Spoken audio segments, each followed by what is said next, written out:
Ladies and gentlemen, State Senator Sharif Street.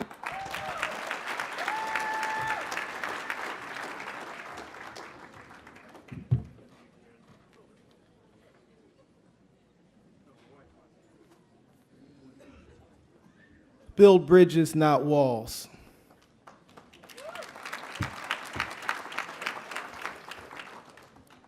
My name is Sharif Street. I'm a black man from North Philadelphia. I'm April Street's husband. I am a Muslim American, and thanks to many of you, I am a member of the Pennsylvania State Senate.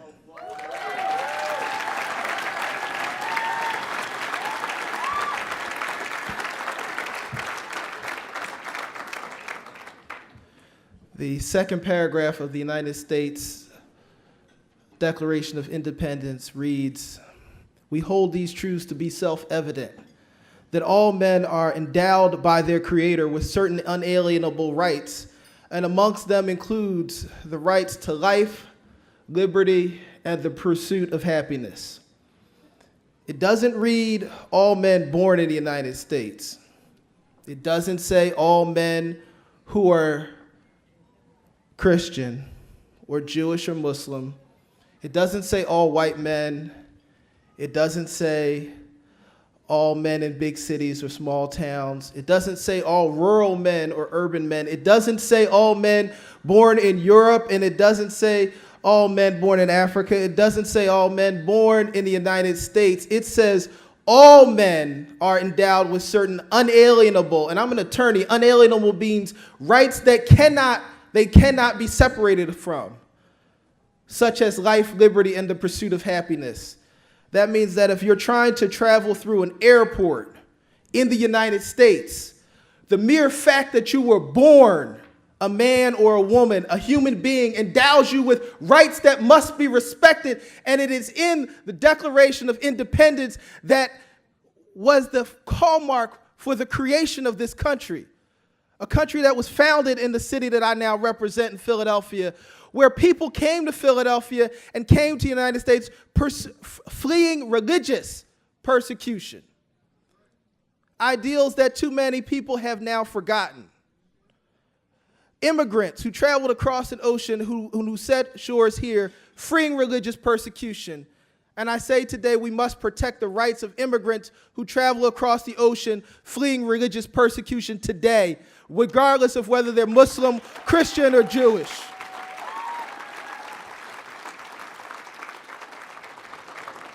Resistance was a theme that they asked us to speak about.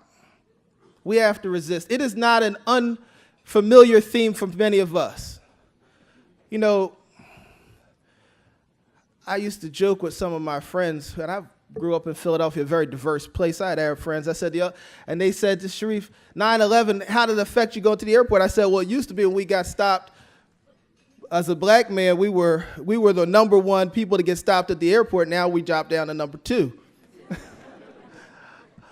But what I'll tell you is this: resistance is something that is not unfamiliar. When I was a child, my father was an activist. Senator Kitchen, who worked with him, who I worked for, who preceded me in this office, was an activist. We stood up against persecution, and we stood up, and not at no expense. I was a child, I remember my house being broken into, and they killed our dog as a man of intimidation. Firebombed my uncle's office. I watched my father beat on television after he was elected on the floor of city council. But you know what? We never gave up. We never were afraid, and we stood up. And the country got better, and the city got better, and the same people in the city, many of those same communities that fought to beat him down in 1979 when he ran, in 1999, 20 years later, voted to elect him the second African-American man to be mayor of Philadelphia. So mine is a story of a person who believes that we can be better. I was born to a guy whose my grandparents, neither of them went to high school, let alone college. My father was a hot dog vendor when I was born, and he became the mayor. So when people say that we cannot reach out across lines and we cannot build bridges, I'm telling you, I just don't believe it.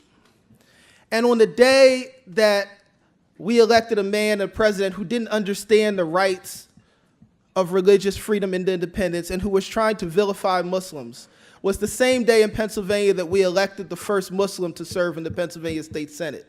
Happened in the same election cycle. For those of us who don't believe that we can make progress, during the same time when Donald Trump was campaigning and talking about the fact that we need to disrespect Muslims, there were many of us who were organizing, and we gained the right to have the Muslim holidays acknowledged in the school district of the fifth largest city in America, in Philadelphia.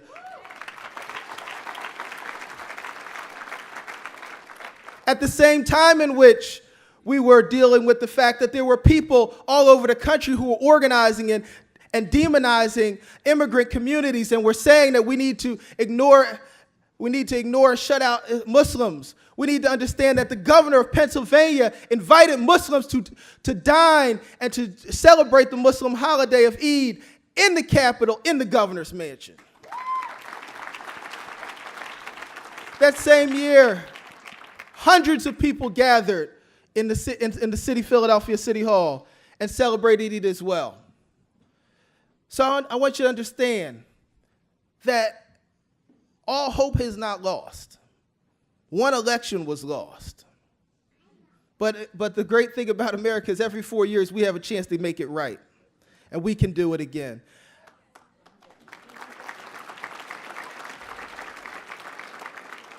I want you to understand there's a reason that the First Amendment that was adopted by the founders of the United States was an amendment that guaranteed the right to freedom of religion and the freedom of association.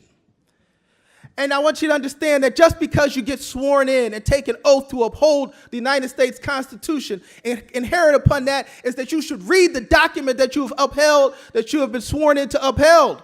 Because part of that, the First Amendment, is that you need to accept that all people have a right to express religion, and that the government of the United States has no place for saying and discriminating against people on that basis. It's not the 10th Amendment. It's not the Second Amendment. There are 26 amendments, but the very first one that was adopted after the United States had a constitution, at the first time when we wanted to guarantee the Bill of Rights, was that people could associate with whomever they choose, and that they could express religion and their faith, a fundamental part of the human fabric, in the manner that they chose. And that right extends to our Jewish citizens. The 14th Amendment of the United States, which guarantees due process, also guarantees equal protection. And that means we must protect our Jewish community and our Muslim community from discrimination at their places of worship.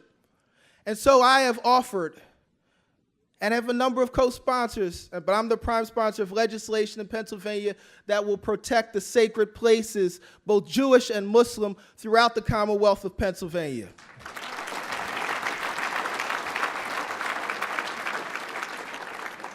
You see, the one thing that we have to understand is that we're all in it together. And the one thing that we have to understand is that injustice anywhere is a threat to justice everywhere. We must understand that if we turn our blind eye while our Jewish brothers and sisters' cemeteries are desecrated, then we're opening up the door to have our own places of worship desecrated. If we turn a blind eye at where a pig's head is thrown at El-Aqsa Masjid, where I have worshiped in the past, is desecrated, then we open up the door to have all of our places of worship. If we don't condemn acts of violence in a Baptist church down south, then we understand that an Episcopalian church up north could be violated. You see, in order for us to have rights, those rights must be protected for all of us. And in order for us to become the strong global leader that we have always been, We must continue to embrace people from around the world, and we must show the world that we can lead, and part of leading is respecting and protecting each and every one of our citizens, regardless of their faith or their conditions. I'm proud to be here with CAIR and welcome and support CAIR in its mission to do the same. Later this week, we'll have an event with the American Jewish Committee where we will stand together with representatives from CAIR as well, talking about protecting each of our sacred places. I want you to understand that just because you're black or white, that doesn't mean that we don't have to respect each other. It doesn't mean that we can't work together. My policy director in my office, Michael Majubian, who's a longtime friend of mine, is a married gay man. We have Muslims and Christians, gay people and straight people, black people and white people, all working together. I get up in the morning and I meet another friend of mine who's an Irish Catholic who drives me to work. I talk to my Christian chief of staff. We meet with my gay, white male policy director.